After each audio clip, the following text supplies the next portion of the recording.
Mesdames et messieurs de la presse, je vais vous présenter le petit document ou le mémorandum préparé par Yewwi Askan Wi en réponse à la sortie du gouvernement du Sénégal, sortie que vous avez sans doute suivie hier.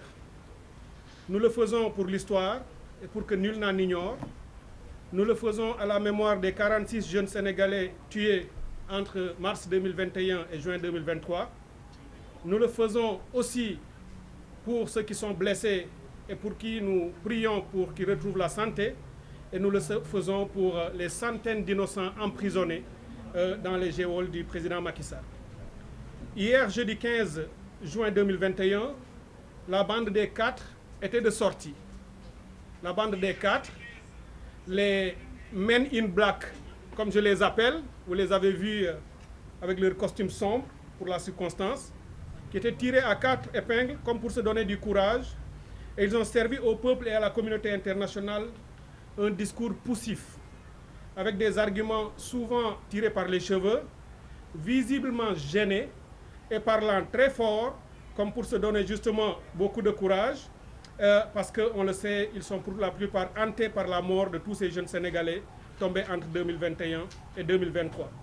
Des jeunes qui ont été fauchés à la fleur de l'âge, du fait de l'irresponsabilité de ce gouvernement, qui, aveuglé par sa soif de pouvoir et son désir de détruire politiquement, moralement et peut-être physiquement l'opposant Ousmane Sonko, a laissé naître et grandir un complot sordide et un dossier mortifère qui a aujourd'hui profondément déstabilisé le Sénégal. Nous voulons rendre gloire au peuple sénégalais, à ces jeunes, ces milliers de jeunes, voire millions de jeunes, sortis le drapeau à la main, souvent scandant l'hymne national pour faire face et sauver la démocratie du Sénégal, aujourd'hui malmenée par Macky Sall, la République du Sénégal privatisée par Macky Sall, et pour sauver l'état de droit qui aujourd'hui est détourné de ses fonctions régaliennes au profit d'un groupe au pouvoir. Nous commencerons comme le gouvernement, comme leur sortie d'hier, à poser le contexte. Ce contexte, quel est-il, contrairement à ce qu'ils ont présenté eux? Nous revenons ou retournons en 2021 pour commencer par ce complot sordide, un complot d'État, conçu et exécuté sur 2 ans pour détruire Ousmane Sonko. Monsieur le Président Macky Sall, vous le savez, dès 2015, a sorti cette phrase devenue aujourd'hui comme une boutade qui est répétée partout: je réduirai l'opposition à sa plus simple expression. Il l'a dit lors d'une conférence de presse à Sokone. Et depuis lors, il ne s'est jamais gêné, il n'a jamais reculé dans cette tentative et dans cette volonté d'attaquer l'opposition. On l'a vu, ce qu'il a fait à M. Karim Wade, qui a été emprisonné puis exilé. On l'a vu également avec M. Khalifa Sall, qui a été jugé, condamné et qui a été déchu de son mandat de député et même qui a perdu son poste de maire de la capitale. Et c'est la même méthode qu'il a utilisée contre beaucoup de candidats qui sont ici à la présidentielle de 2019, les empêchant d'être des candidats par le système du parrainage. Et c'est là qu'il a essayé de continuer avec Ousmane Sonko, profitant de Covid-19, pendant qu'il restreignait les libertés, pendant qu'il augmentait ses pouvoirs pour réprimer le peuple. Il a profité également pour laisser passer ce dossier politico-judiciaire afin d'utiliser Ousmane Sonko. Le premier drame de ce dossier, c'est d'avoir instrumentalisé malheureusement la femme, le corps de la femme, pour des raisons politiques. Malheur pathétique pour un pays comme le Sénégal qui se disait démocratique avant. Le premier élément que nous voyons dans ce contexte, c'est l'instrumentalisation de la justice et la violation de tous les droits d'Ousmane Sonko. Ousmane Sonko n'a jamais été traité depuis le début comme un citoyen jouissant et bénéficiant de tous les droits constitutionnels comme n'importe quel autre.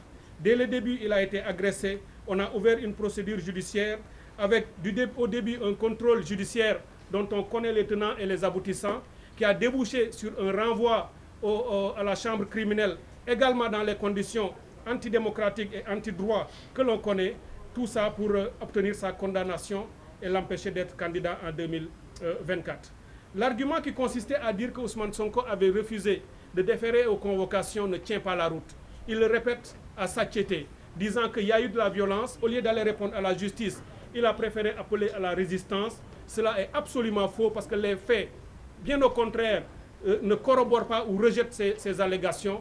Ousmane Sonko n'a jamais refusé d'aller répondre au tribunal. La seule fois où il l'a fait sur le dossier de l'accusation pour diffamation, c'est parce qu'il était cloué dans un lit d'hôpital, sur un lit d'hôpital, parce qu'il a été agressé avant, il a été violenté et il risque même sa vie du fait de ces entrefaites-là. Donc ce qui s'est passé par la suite, on le sait, lors de son procès du 2 juin, on a vu à la chambre criminelle, les faits qui se sont succédés avant ce procès ont également montré tout l'arbitraire qui a été à la base de tout ce dossier, tout le scandale, le droit qui a été foulé aux pieds et qui a été bafoué, tout juste parce que le pouvoir cherchait, vaille que vaille et coûte que coûte, à le condamner pour l'empêcher d'être candidat. Non seulement on a violé les procédures régulières, mais également, même le jour du procès, on a fini par le condamner par un tribunal ou dans un procès auquel il n'a pas été convoqué. Il a prouvé qu'il n'a pas reçu la convocation lorsqu'il était à Ziguinchor. Quand on parle de convocation, on parle des procédures régulières de convocation. Il a été condamné par un procès dans lequel ses avocats n'ont pas eu la possibilité de plaider. Il a été convoqué dans un procès dans lequel il n'a jamais été poursuivi pour les faits sur lesquels finalement il a été condamné de délit de quelqu'un, en l'occurrence Ngagne Demba reviendra là-dessus, sur le délit pour lequel il a été condamné et qui n'a jamais été à la base du renvoi de la chambre d'accusation. Donc, aujourd'hui, Ousmane Sonko est chez lui, à la cité Keur Gorgui, en résidence surveillée, sans mandat légal. C'est d'un arbitraire sans nom. Et c'est ce qui se passe aujourd'hui au Sénégal. Et tout cela par la volonté d'un seul homme, M. le Président Macky Sall, qui décide que Ousmane Sonko et sa famille doivent rester enfermés dans ce quartier. Ils ont eu recours aux milices, aux forces occultes et au banditisme d'État. Ce qui, bien entendu, a un nom, c'est la privatisation de la force publique. Qu'est-ce qu'on a vu? Après la condamnation illégale d'Ousmane Sonko, le peuple sénégalais, notamment les jeunes, se sont mobilisés, se sont levés pour le défendre. Et on a sorti une force inouïe contre ce peuple. Et ce qu'on a tous constaté de nos propres yeux, à l'intérieur du pays comme à l'international, c'est qu'on a vu sortir les milices, les nervis du pouvoir, qui ont été armés et transportés par des véhicules qui étaient stationnés devant leur siège. Et tout le monde l'a vu. Et on a vu marcher aux côtés des forces de l'ordre ces nervis armés par le pouvoir et qui ont justement commis des exactions sur la population civile désarmée. Et c'est cela la seule vérité. Malgré les fanfaronnades de la bande des quatre, les Men in Black, ça reste constant que ces gens-là ont agi au vu et au su des forces de l'ordre et de sécurité qui n'ont pas agi pour les neutraliser afin qu'ils ne commettent pas leur forfait sur la population civile. Nous avons également eu droit à un discours mensonger sur la déstabilisation extérieure du Sénégal par des forces qui viendraient de l'extérieur. On a voulu faire croire que ceux qui manifestaient dans la rue n'étaient pas des Sénégalais, c'était des forces occultes qui seraient venues de l'extérieur. Et ce discours est dangereux. Il est dangereux parce qu'aujourd'hui, on arrête des jeunes, notamment beaucoup qui sont venus de la Casamance, pour manifester à Dakar, étant Sénégalais et ayant le droit d'aller où ils veulent dans leur pays pour manifester. Aujourd'hui, on considère que ceux qui seraient venus de Casamance pourraient être des rebelles qui seraient venus pour commettre des forfaits. Ce discours ne tient pas et il n'est pas bon pour la République et pour la stabilité de notre pays.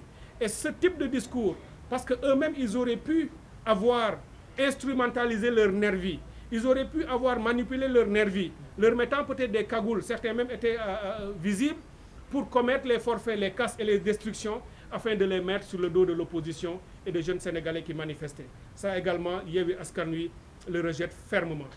Également, un autre problème de ce contexte, la violation du droit constitutionnel à l'information. C'est un droit consacré. Le gouvernement du Sénégal a coupé Internet. On ne voyait ou entendait ça que dans les pires dictatures, Birmanie, autres Corée du Sud. Mais aujourd'hui, qu'on nous dise qu'au Sénégal, on a fait des restrictions sur les réseaux sociaux ou couper Internet, cela est une catastrophe pour le pays. Encore plus grave lorsqu'on coupe le signal d'une télé et une radio comme Walfadjri. Nous le dénonçons avec la dernière énergie et demandons rapidement que cela soit réglé. Les enquêtes impartiales qui ont toujours été annoncées, qui n'ont jamais été tenues. Le 7 dernier, ils ont fait une conférence de presse annonçant l'organisation d'enquêtes, qu'ils mèneront des enquêtes impartiales. 2021, ils avaient dit la même chose. Jusqu'au moment où nous parlons, il n'y a jamais eu d'enquête. Ceux qui sont morts avant et qui le sont aujourd'hui, toujours leur mémoire nous hante parce que nous ne sommes pas capables de montrer qui a commis les actions ayant conduit à leur mort. Concert enfin de réprobation, de condamnation internationale qui cloue le Sénégal au pilori. Aujourd'hui, du rapport du département d'État américain, au rapport de Human Rights Watch, au rapport d'Amnesty International, à l'article de New York Times, à l'article du journal Le Monde, et tout ce qui a été montré jusqu'en Australie, sans parler du rapport des droits de l'homme des Nations Unies, du commissariat et d'autres, a cloué le Sénégal au pilori, disant que le Sénégal a régressé démocratiquement du fait de la présidence et de la gouvernance de Macky Sall. En conclusion, nous voulons rappeler à ce gouvernement qui, dans sa sortie, disait que le gouvernement ne ménagera aucun effort pour assurer la sécurité des Sénégalais et assurer la paix. Nous leur disons que la meilleure façon d'assurer la paix, de protéger la nation, la République et la démocratie, c'est pour eux d'agir dans le cadre strict de la Constitution et des lois. Parce que s'ils ne le font pas, c'est eux qui créent les germes de la violence et de la destruction. Donc, Macky Sall et son gouvernement sont les seuls et uniques responsables de ce qui s'est passé de 2021 à maintenant, et c'est de cela qu'ils répondront devant les juridictions nationales et internationales demain, après-demain ou plus tard, mais un jour viendra où ils rendront compte. Merci beaucoup.